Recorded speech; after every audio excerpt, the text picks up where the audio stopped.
I'm at a loss for where to begin. It's devastating to realize my wife no longer wants to live with me. What's worse is her refusal to provide a reason. She's resistant to moving in with me, and my mother supports her in this decision. Allow me to provide some context. I'm a 51-year-old man who had to leave my hometown 13 years ago for work, leaving my wife, Mona, who is 48, and our 2 children in Texas. They are now 23 and 21, residing independently in Houston. Around 14 years ago, during the U.S. recession caused by the housing bubble, our business collapsed overnight. With my father's passing and me running his construction business, everything fell apart. Balancing the care of my mother, 2 school-age kids, and my wife became overwhelming in such an unstable economy. After depleting all our savings, I had no choice but to make the tough decision to move out. After exploring opportunities in various Asian countries, I eventually established my business in Dubai. Though challenging, the drive to provide for my family kept me going. After leaving Texas, it took me over a year before I could return home to establish my new venture. Since then, I visited home every 5 to 6 months.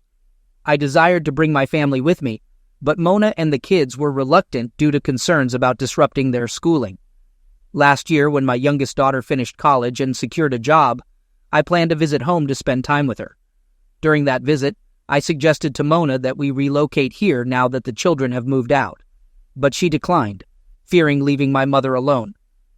I proposed bringing my mother along, but they both opposed the idea of leaving their hometown, citing the vast cultural differences in the Middle East.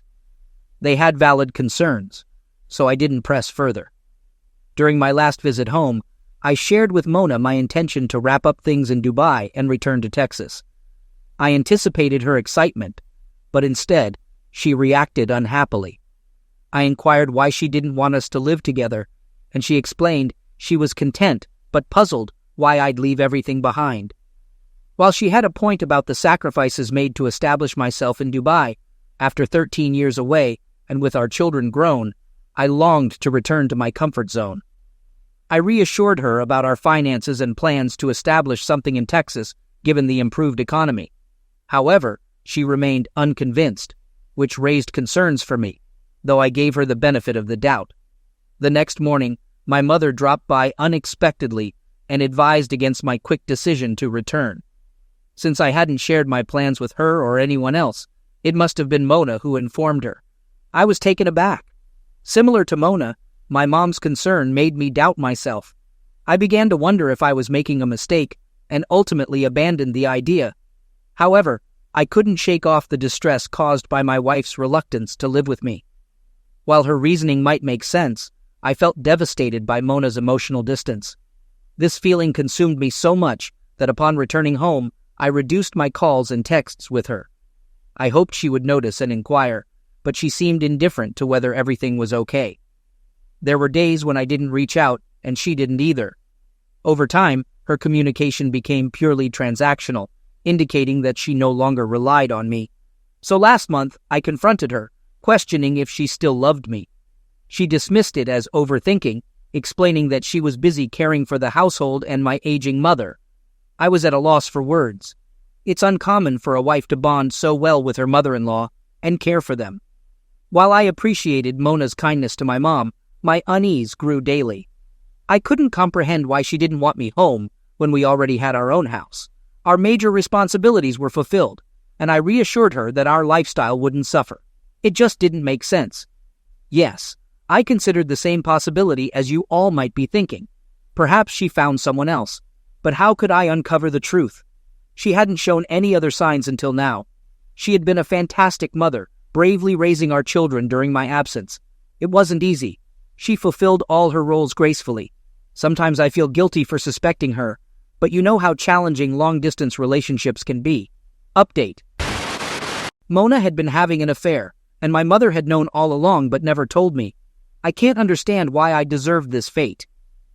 I arranged a surprise trip home without informing anyone, not even my mom. As I entered my house, I dreaded encountering Mona with her lover. It's somewhat ironic, given the stories I've heard about cheating spouses of deployed spouses. Thankfully, that scenario didn't unfold. Mona was in the kitchen when I used the spare key to enter the house. She was visibly shocked to see me. To conceal my surprise visit, I brought a bouquet. Although Mona seemed surprised, she also appeared suspicious of my unexpected arrival and bombarded me with questions. I explained that I had light work that month, prompting me to come home. Mona managed a forced smile, pretending to be pleased, but it was clearly insincere. Over the next few weeks, I painstakingly uncovered the truth. I resorted to tactics I'm not proud of, but I felt I had no choice. I snooped through her phone, listened in on her conversations, planted a GPS tracker in her car, and trailed her around town. This investigation yielded information bit by bit, painting a clear picture of what was happening in my absence. It transpired that she had been seeing someone for the past 8 years. Upon my return home, Mona was unusually guarded about her phone, unlike before, when she would clean up all evidence. This time, she didn't have the chance. Although I attempted to snoop through her phone on the first day, I was unsuccessful. When I eventually gained access, I found nothing incriminating. She likely wiped it clean at the first opportunity. The affair came to light when I tracked her movements using a GPS device in her car. Initially, I didn't suspect anything when I observed her entering a hardware store. However, upon waiting for her return, I noticed the owner closing the shop. It left me feeling dizzy. Hours later, I saw Mona leaving the shop, and the owner reopened it once her car had departed. I considered entering the shop to confront her lover, but I hesitated, fearing he might recognize me and ruin my plan. I patiently waited for her next visit, hoping to catch them in the act. She typically ventured out in the afternoon, sometimes visiting my mom with friends or relatives. I followed her everywhere, hoping to catch her with her paramour. Finally, yesterday, she went to visit my mom. Ordinarily, I refrained from following her further on such occasions, which is why it took me so long to catch them. But yesterday, I remained vigilant and witnessed them leaving the house together. It didn't strike me as suspicious at the time. I assumed they were heading for shopping or some other errand. Though I initially resisted the urge to follow them, something compelled me to do so. They stopped at the hardware store, and my heart sank when I saw her lover greet them. Both Mona and my mom exited the car. Her lover kissed Mona in front of my mom, and they conversed briefly. Then, he hugged my mom before she got back in the car and drove off. Mona and her lover entered his shop, and he closed the shutter behind them. I couldn't believe what I was witnessing. Betrayal from one's spouse is one thing, but betrayal from one's own mother is unimaginable. The truth overwhelmed me to the point where I had to take a few moments to catch my breath before proceeding to the shop. My knocks went unanswered, so I persisted until her lover finally opened the door. I demanded to know where Mona was, and he froze. I pushed past him and stormed into the shop. Before he had a chance to respond, the lights went out, and I heard a faint voice from the storeroom. Hastily, I rushed in to find my wife lying exposed, pleasuring herself and calling out for someone else. It lasted only a moment before someone else leaped at me and dragged me out as Mona screamed loudly. The scene was so chaotic that it took me a while to grasp what was happening. I struck the intruder and broke free. By then, Mona had emerged, hastily covering herself. I seized her by the arm and demanded to know how long this had been going on, but Mona intervened, pleading for us to discuss it at home.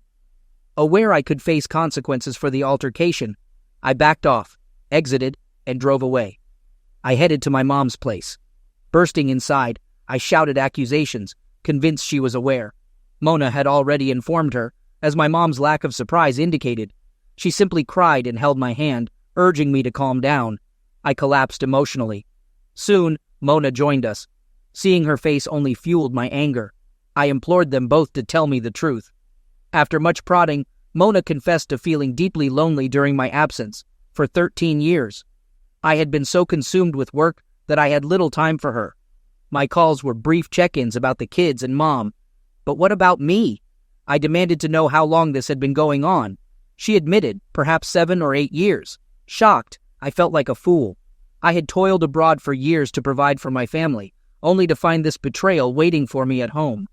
I questioned why she hadn't sought a divorce if our connection had deteriorated so much. She broke down again, insisting she loved me, and the affair was solely to alleviate her loneliness. He meant nothing to her, she claimed. I couldn't believe it. I turned to my mom, asking how I deserved such betrayal from her. She wept, pleading for understanding, explaining Mona had been caring for her. Once I had all the answers, I rose to leave. They tried to stop me, but I warned them not to. I instructed Mona not to return home, needing time alone. Driving back, I felt nauseous, unsure how to process it all. Was this affair truly my fault for sacrificing so much for my family? Update. I spent the following days deeply immersed in sorrow. Afterwards, I drove to Houston to see my grown daughters. They weren't children anymore. They deserved to know what their mother had been doing while I provided for them. I also did it to protect myself. My intention was to leave the country, fearing Mona might manipulate my daughters against me. They were devastated by the truth. The older one even suspected Mona and my mom were up to something. She also mentioned suspecting my mom of seeing a widower nearby. However, that was not my concern. My dad had passed away years ago, so my mom could do as she pleased. Yet, she supported Mona, causing problems for me. The following day, I packed up and returned home. Mona and Mom had been calling incessantly. Since then, I think they came home to find an empty house, facing reality. Initially, I left them for a month. The calls and texts were filled with apologies, pleading for my return. But eventually, they became concerned about money. I intentionally didn't block them, wanting to see their anxiety. Without funds, I froze my bank accounts and credit card. They panicked, realizing they had no income. Mom's state pension wasn't enough to sustain their lifestyle. They tried everything to reach me, but I ignored them. Mom resorted to emotional manipulation, claiming my late father would be heartbroken. Their pleas fell on deaf ears. I never suspected Mona. I never checked her phone like people in long-distance relationships do, but I always respected her privacy more than Mona. I felt betrayed by my mom sometimes, especially when I sensed something was off with Mona. Witnessing their strong bond made me feel betrayed in return. Their excuse for covering up Mona's affair was weak. Feeling lonely, she chose to cheat. She felt alone despite having family and friends around. Compared to her, I was lonelier, literally alone in a foreign land. I could have done the same, but I didn't. I was focused on my family's well-being, working hard to save and return home. When their attempts to contact me failed, they reached out to my daughter for help. Mona didn't know I had told the truth to the girls, and she did exactly what I expected. She spoke ill of me in front of them, alleging I had cut them off financially or was having an affair. However, my daughters saw through her lies and confronted her, driving her away that day. But Mona continued to reach out to my younger daughter, exploiting her innocence for money. However, I won't intervene. She's an adult who knows what to do. Mom has also reached out to my daughter for financial help. As for me, I'm still unable to move on from the feeling of betrayal. I haven't considered divorce yet. Divorce would be financially and personally beneficial for Mona if she wants to marry someone else. However, I won't pursue it. She's already living in my house, and that's the most she can get from me. Being out of the country with no accountability, whether divorced or not, doesn't matter to me. I'm focused on moving on with my life. Update. After cutting off their financial support, they exhausted all possible resources. While my older daughter refused to assist, the younger one was manipulated into helping. However, her earnings from her low-paying first job barely cover her essentials. Despite this, she's saving some to assist her mother, which made me proud. Eventually, she became overwhelmed and suggested Mona find employment to support herself. But Mona took her assistance for granted, insisting it was her daughter's duty to care for her. Despite doing her best with her limited income, my younger daughter reached her breaking point and ceased providing support. Unable to marry someone new while still married to me, Mona has been pressuring me for a divorce. She's threatened legal action, but I'm unfazed. Being abroad, I doubt she has the resources or knowledge to pursue legal action across borders. Plus, in this country, there are no legal consequences for abandoning a cheating spouse. So, good luck to her with that. Currently, Mona works at her partner's shop, though I'm unsure of her compensation, whether it's money or something else. Her partner doesn't even have a proper home, residing in a camper, and his financial situation seems inadequate to support Mona, as far as my mom is concerned. Sometimes, I feel guilty for cutting her off and consider helping her out. However, she receives a pension that should suffice for her needs. She brought this situation upon herself. Perhaps I'll reconcile with her in the future, but not now. Although she's apologized, it didn't feel sincere. I'll wait until she truly regrets her actions and my anger subsides, allowing love to prevail. Some advise me to move on and enjoy the vibrant lifestyle of Dubai, but it's not all as glamorous as portrayed on social media. It requires a substantial amount of money. Moreover, the legal landscape regarding women is stringent here, and I'm not interested in using women to cope with my grief. However, I've been traveling extensively since then, exploring places like China and Bali, with plans to visit more Asian countries and experience their cultures. All right, that was a fun story. Now let's move on to another exciting one. Stay tuned and let's dive in. My name is Craig Johnson, and I've been married for 17 years to Carolyn, who I believed loved me deeply. I'm completely lost now because she's been having an affair for 6 years with her boss, who runs the real estate agency where she works. We have 3 children, a 16-year-old daughter, a 12-year-old son, and our youngest, a lovely 2-year-old girl. I adore all of them, but my feelings for my wife have changed. By the way, I almost forgot to mention, I'm a detective sergeant in the police force. Around 2 months back, my youngest daughter had an accident at daycare, and since my wife couldn't pick her up, it was up to me to save the day. I rushed over in my unmarked police car, lights flashing, to find her with just a minor sniffle and a lollipop in her mouth. After checking on her and giving her a kiss, which she loves unlike her older siblings who can't stand it, I made her laugh before going to speak with the daycare manager. She informed me that my daughter, Gidget, had a pretty bad cut on her calf, and that an ambulance had been called. I stayed by my daughter's side, keeping her spirits up until the EMTs arrived and recommended stitches at the emergency room. Despite trying to reach my wife and getting her voicemail, I tracked her phone using a locator app, only to find it at a hotel just 7 miles away. After my daughter got her stitches, I prepared the car seat and took her to confront my wife. My gut was churning from lunch as we pulled up to the hotel, just in time to see my wife, Carolyn, and her boss, Arthur Dash, looking overly familiar and intimate with each other. They were laughing, and she kissed him with a passion that should have been reserved for me. I recorded them on my dash cam as they continued their display of affection, with Arthur's hand wandering in a way I'd never seen with Carolyn, who always refused to wear stockings publicly for me. Watching them confirmed my worst fears. It was over between us. They shared another laugh and kiss before she drove off in her Lincoln Aviator. All of a sudden, her car's brake lights flashed, and she came to a quick stop. Her car just sat there for a moment, and then my phone started ringing. I saw it was from her. "Hello, Carolyn," I said without showing any emotion. "What's going on? Where are you?" she asked. "I'm at the hospital. The little one's fine, but where are you?" "I couldn't get through to your phone." "Oh, I'm at work, heading to the hospital now," she replied. "Drive safely," I said and hung up. I observed her car as she tried calling me 2 more times, but I ignored them, letting them go to voicemail. She then drove off, narrowly missing a truck, and I couldn't help but smirk as I headed home. Once home, I carefully carried my sleeping daughter inside. Then, I went back for 4 DNA test kits, took a sample from Gidget, sealed it, and labeled the bag. After settling Gidget, I grabbed an iced tea and called my boss to request the rest of the week off for some family issues. "Everything okay?" he asked. "Yes, sir. Just need to sort out some medical stuff for my kids," I explained. "All right, just keep me updated," he said. "Will do, Chief." About 20 minutes later, my wife arrived. Seeing her made me feel sick, but I took a deep breath and tried to count to 10. I didn't make it past 7 before she burst through the door asking, "Where's the baby?" in a panic. I told her to calm down, that our daughter was asleep. She brushed past me and went straight to our daughter's room. Meanwhile, I began planning my next steps, finding a divorce lawyer, hiring a private investigator, and visiting an electronics store.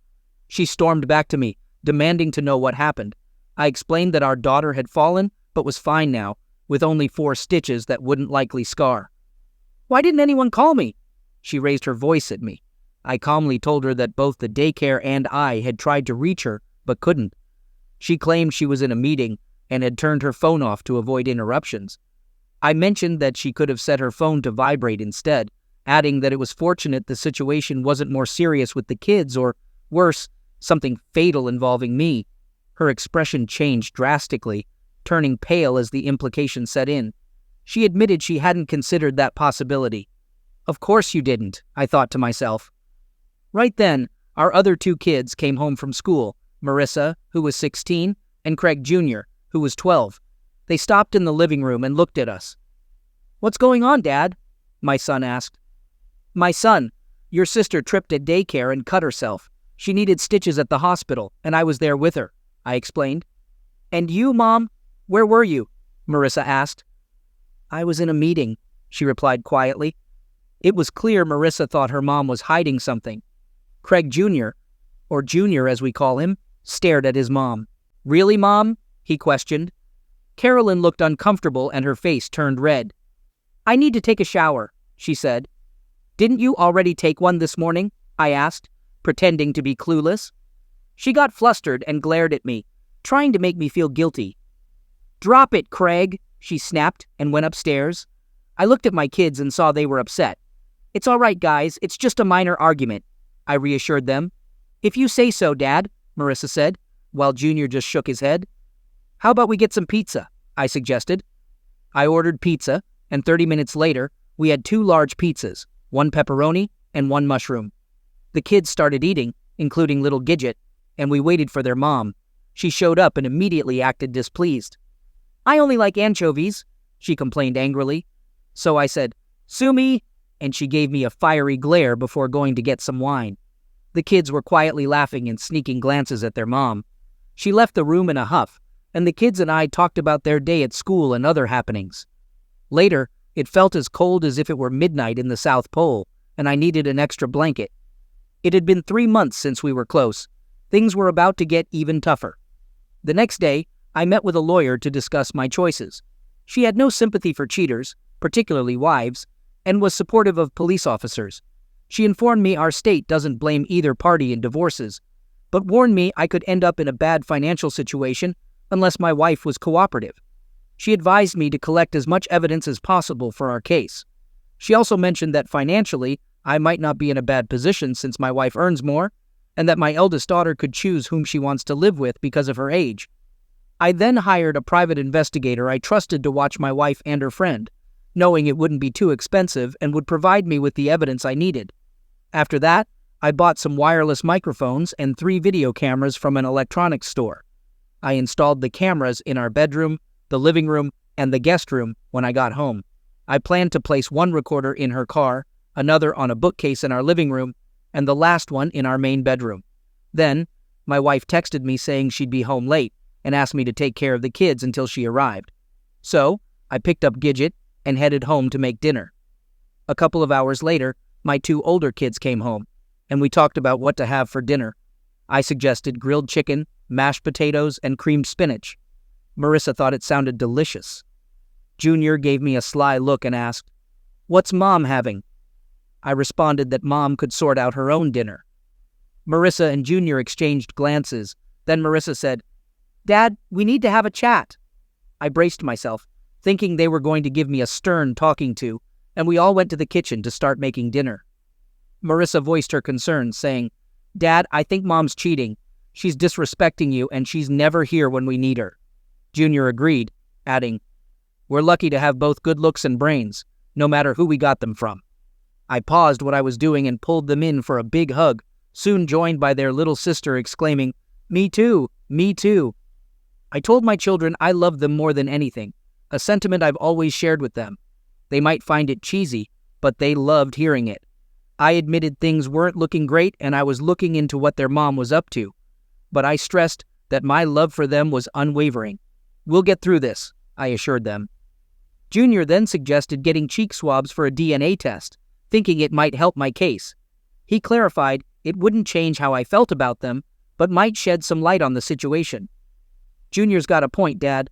I'm feeling pretty distant from her right now." I was shocked, but I really felt sorry for them. "All right, we'll get the cheek swabs done before she comes back." I collected cheek swabs from them and then from myself. I packed them up and put them in my briefcase. The next day, I took them to an outside lab and asked for an expedited analysis. It cost a bit more, but I needed the results fast. About a week and a half later, the results came in. Turns out, none of the kids were biologically mine. Her company throws a big Independence Day party at the boss's place every year. I really didn't want to attend, but I was told I had to. She's a big deal in sales at her company and needed to show up. By then, I had gathered all the evidence against her and her affair: tapes, photos, recordings, videos, receipts, and the DNA test results. I just hadn't decided on the best way or time to confront her. It felt like I was going to lose no matter what, but I still went. She mentioned it wasn't for families, so the kids couldn't come. Looking back, that was probably for the best. We arrived just after 11 a.m., grabbed a couple of drinks, white wine for her, beer for me. She wore a yellow sundress without a bra, high heels, and a shawl, and she looked nice. I kept close to her, not exactly following her every move, but keeping an eye on her. Her friend came over, chatted her up, whispered to her, and then went back to hosting. He left, and I kept a closer watch on Carolyn. She started looking around after her third glass of wine, losing track of me. She's not great with alcohol and was nearing her limit. I saw her take another wine and sneak off to the far end of the lot where the house was. A couple of her work friends tried to distract me, but I had switched to soda after my beer. They had a bit too much to drink, but I was able to follow her as she walked to the side of the garden shed and vanished behind it. I set my soda down on a table, took out my phone, and turned on the video recording. I sneaked around the corner of the shed, staying out of view until I reached the back gate. Peeking around, I caught sight of my wife with her dress pulled down to her waist, exposing herself to the sunlight and air, making noises. An idea hit me, and I silently thanked my lucky stars for this unexpected opportunity. I stopped recording and took a few photos instead. Then, I grabbed the guy's ridiculous hair bun, yanked him away from my wife, and landed a punch on his face that broke his nose and cheekbone and injured my hand in the process. He fell unconscious, and Carolyn collapsed against the shed. I handcuffed him to a fence post and started reading him his rights, declaring him under arrest for offense. Carolyn started screaming, asking what I was doing. I continued reciting his rights, including the right to an attorney. By now, Carolyn was freaking out and trying to get up. I dialed 911 on my phone and waited for an answer. When they picked up, I was ready to report the emergency. I'm Detective Craig Johnson, badge number 714. I'm currently at 6132 Larson Street, detaining a suspect for offense. I urgently need additional police officers, a supervisory officer, and an ambulance here. There's a house party happening. Carolyn was furious, insisting it wasn't what it looked like and denied any wrongdoing. I told Carolyn firmly that this was a serious offense. I have video, audio, photos, documents, detailed records of her whereabouts, and DNA evidence from our 3 children proving they're not biologically mine. She must cooperate, or she risks losing any contact with her children. Carolyn turned pale, slumped to the ground, and cried out in denial. I helped her up and covered her with her shawl, warning her again. She weakly asked for her undergarments. I pointed out she hadn't needed them moments before and advised leaving them as evidence for the investigators.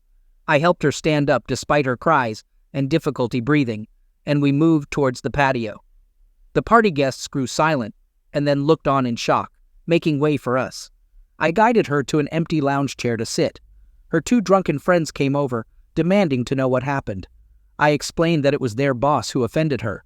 Donna screamed in disbelief, while Laura was equally shocked, revealing they thought Carolyn was in an open marriage with my consent. I corrected them, stating that was a lie. Right then, the police arrived. I led 2 officers to the shed to ensure they found the suspect, doubting he had understood my initial report. The shift sergeant arrived with another officer, and I instructed them to take statements and contact details from Donna and Laura. The guy's wife pushed through the people around to find out what had happened. The sergeant told her that her husband was arrested for offense, and as she learned the details, she lost her temper completely.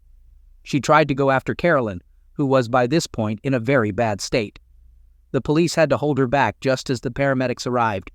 I explained the situation to them, and they put Carolyn on a stretcher, advising them to take her to the hospital for an examination. Then, they brought Arthur out, his face swollen and hands tied behind him. He claimed that there was a mutual agreement, and the relationship was consensual, which only made things worse when his wife overheard and confronted him furiously. She threatened legal action before being held back again. I went with them to the hospital and filled out the necessary paperwork since Carolyn was technically still my wife. Afterwards, I went to the police station to officially report Arthur. Since it was the weekend, he wouldn't see a judge until Monday. He attempted to get in touch with his lawyer, but his wife had already taken action. Returning to the hospital, I visited Carolyn, who was clearly having a tough day and looked terrible. She brightened a little when she saw me, but became frightened when she saw my expression. I confronted her about how long her affair had been going on. She broke down, admitting it was just a brief affair that wasn't supposed to last. I angrily got close to her and reminded her that none of our kids were biologically mine, highlighting our 17 years of marriage and questioning her actions, given her success in her career. Her tears quickly changed to a smug expression as she dried her eyes. "Because I can. You're the detective. Figure it out. I can have any man I want, and you're clueless." Seeing my soon-to-be ex-wife act this way made something inside me break. My expression turned icy as I looked through her, making her feel the weight of my disappointment. She seemed to visibly age and withdraw into herself, questioning her actions. I took her by the arm, led her to our car, and helped her into the passenger seat before driving to her parents' place. She looked out the window blankly until we arrived. Confused, she asked why we were there, expressing a desire to return home. I dismissed her plea, helped her out, and walked her to the front door. Upon ringing the bell, her father appeared. I informed him that his daughter needed to stay with them for a bit, and that I would return the next day to explain, mentioning her hospital visit and asking for his care. He gave me a puzzled look, but I left without further discussion. Turning off my phone, I went back home to face our children's questions about their mother's whereabouts. I explained she was staying with her grandparents for some time and shared a simplified version of the events, leaving out the distressing details. They were upset, but understood my actions, though they struggled with her reasons. I gathered all the evidence I had collected against her, including reports, recordings, and the DNA test results. I prepared 4 sets of this evidence, specifically highlighting the DNA findings. Then, I contacted my attorney to start the divorce proceedings, request a restraining order based on the evidence, and shared the DNA results with them. Finally, I visited the husband of the woman my wife was involved with to discuss the situation with his wife, Lorna. I said sorry for the disturbance, and she kindly empathized with our shared predicament. I handed her the documents I had prepared and suggested she use them as she saw fit. She seemed overwhelmed, but expressed her gratitude. After that, I headed back home. I made a stop at my wife's parents' house and handed another set of documents to my future ex-father-in-law, pointing out his daughter's issues and urging him to seek help for her. Without waiting for a response, I left. The following day, we attended church and afterwards went to Denny's for breakfast. I kept my phone turned off for the entire day and night. On Monday, I went to work to find out when my wife would be arraigned. I attended the court session, where her lawyer argued the encounter was consensual, dismissing any allegations of offense. They brought in statements from 2 women who were at the party. The judge seemed skeptical about the proceedings, but decided to dismiss the charges conditionally, allowing for the possibility of reopening the case if new evidence emerged. The man appeared smug as he left the courtroom, but his satisfaction was short-lived as he was served with legal papers and a restraining order from his wife's lawyer. I left the courthouse feeling somewhat vindicated. Back home, I reviewed the results of the forensic examination, the police report, and the DNA findings from the examination kit.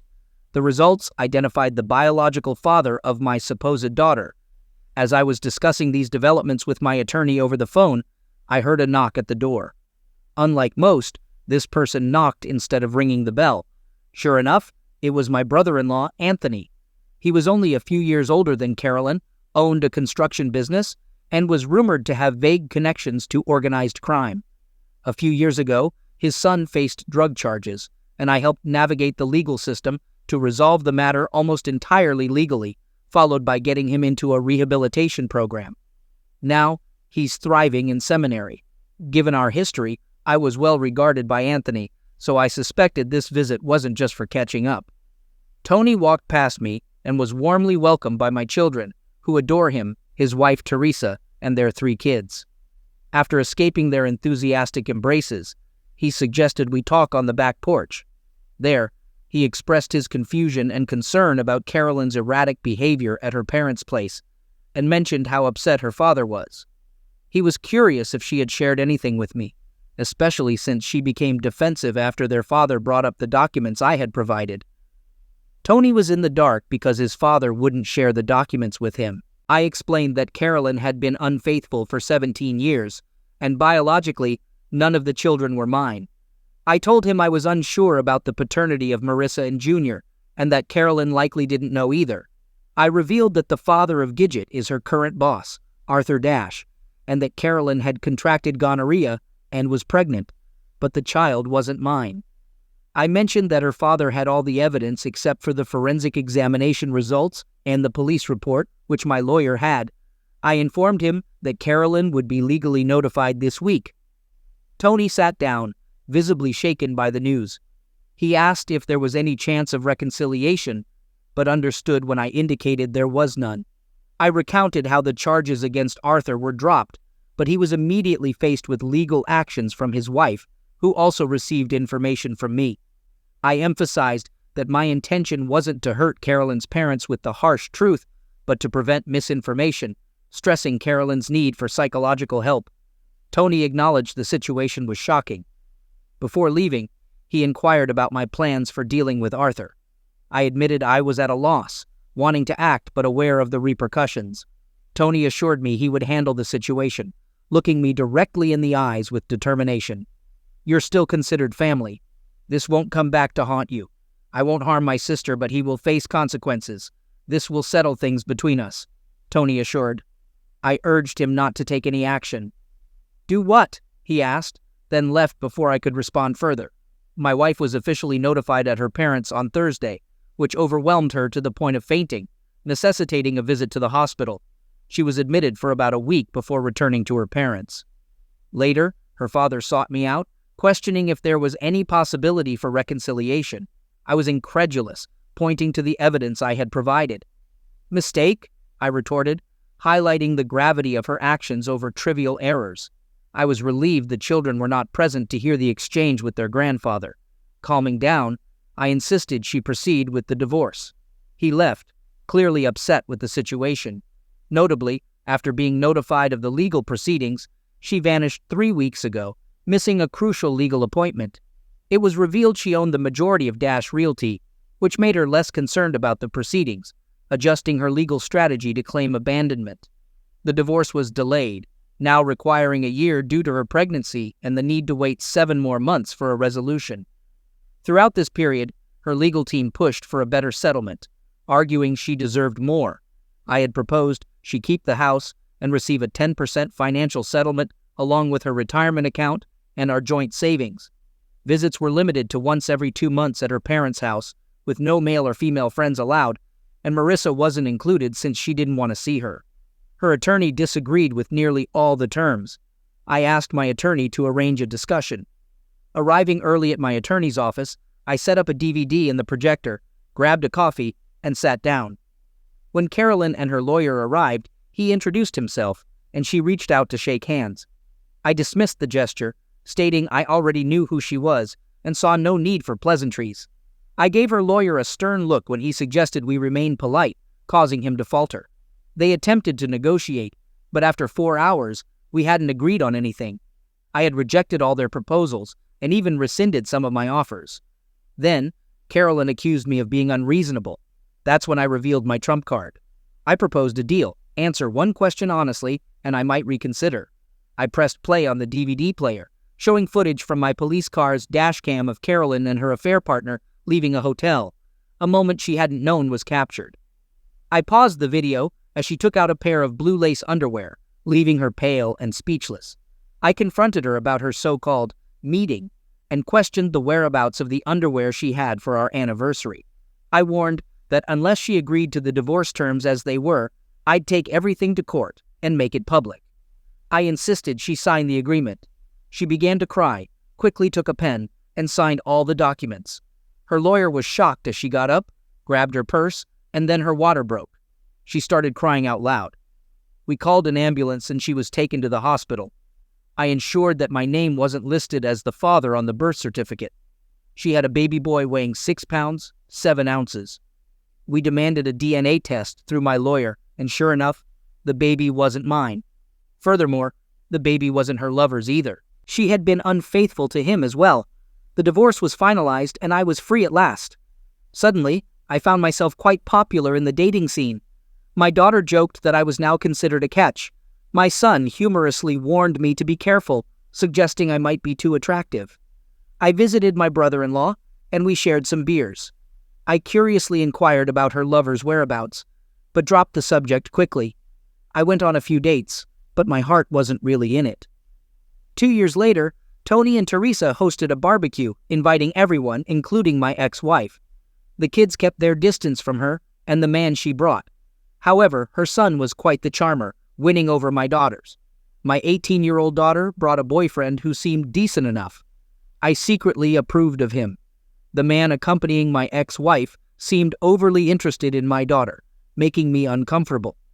I was close to stepping in when her boyfriend showed up, diffusing the situation with a casual greeting. "Mind your own business, kid. The lady and I were just chatting," he retorted. "Oh, don't worry about me," the young man replied. "I'm just making sure she doesn't end up hurting you." He then inappropriately touched her. "Take your hands off me," she demanded firmly. "Come on, you know you enjoy it," he insisted. She then struck him in the throat and caught his hand, causing his thumb to bend backwards, break, and his scream caught everyone's attention. "I didn't inherit my mother's lack of principles, you creep," she declared. Her boyfriend couldn't hide his pride. "That's my kind of girl," I silently approved. Her mother hurried over, demanding to know what happened. My brother-in-law, having witnessed the entire scene, stepped in and suggested, "I think it's best if you two leave now." After their departure, the atmosphere at the party calmed down. Then, a new guest arrived. My sister-in-law excitedly greeted a stunning brunette who was tall, with a slim figure and long legs. She had the wholesome look of the girl next door, complemented by hazel eyes speckled with gold. She was breathtaking, at least to me. My son nudged me gently in the side. "Dad, stop staring," he said with a smile. "What do you mean?" I replied, puzzled. Then my sister-in-law brought the gorgeous woman over to introduce us. "Kurt, meet my sister, Angelina O'Malley." Oh no, I thought, all the great ones are already spoken for. She had recently moved to our area, was a mother to a 10-year-old boy, and a lawyer looking for a fresh start after her husband passed away. Teresa gave me a meaningful look and mentioned, "I've filled her in about you. You two might be able to support each other." Angie gave me a hopeful look and suggested, "Let's give it a shot."